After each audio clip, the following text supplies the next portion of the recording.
ഇവിടെ AP സ്കൂളിൽ സമയം 6 മണി കഴിഞ്ഞിട്ടും നീണ്ട നിരയാണ്. ഇപ്പോൾ ഒരു 1-2 മണിക്കൂർ കഴിഞ്ഞാലും അവസാനിക്കാത്ത അത്രയും നീണ്ട നിരയുണ്ട്. നമ്മുടെ ജനപ്രതിനിധികളും എല്ലാവരും കൂടിയിട്ടുണ്ട്. ഇവിടെ എന്തൊക്കെ സാങ്കേതിക തകരാറായിരുന്നു എന്ന് പറയുന്നു. അതായത് നമുക്ക് കൂടുതൽ വിശേഷങ്ങൾ ചോദിച്ചറിയാം. സ്ലോ ആയിട്ടാണ് ബോളിംഗ് പോയത്. പ്രത്യേകിച്ച് ഇവിടെ 104 പിന്നെ ഒരു അരമണിക്കൂർ 3/4 മണിക്കൂർ മെഷീൻ തകരാറായതുകൊണ്ട് ഒരു പ്രയാസം ഉണ്ട്. അതുകൊണ്ടാണ് ഇപ്പൊ ഇത്രയും ആളുകൾ ഇവിടെ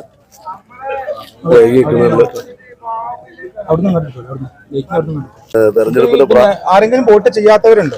ഇല്ലല്ല, വന്ന ആളുകളൊക്കെ വോട്ട് ചെയ്തിട്ട് തന്നെ പോയിട്ടുണ്ട്. എല്ലാവർക്കും വോട്ട് ചെയ്യാൻ അവസരം കിട്ടിയിട്ടുണ്ട്. ഞാൻ പറഞ്ഞു 6 മണിക്ക് ടോക്കൺ കൊടുത്തു.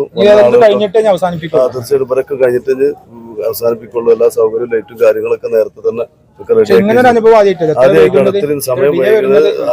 വെള്ളിയാഴ്ച ആയതുകൊണ്ടുള്ള പ്രശ്നം. വെള്ളിയാഴ്ച ആയതിന്റെ പ്രയാസമുണ്ട്. അതല്ലാതെ തന്നെ ഈ സമയം 7 സെക്കൻഡ് വിവി പാറ്റില് വിസിലടിക്കാൻ വേണ്ടി 7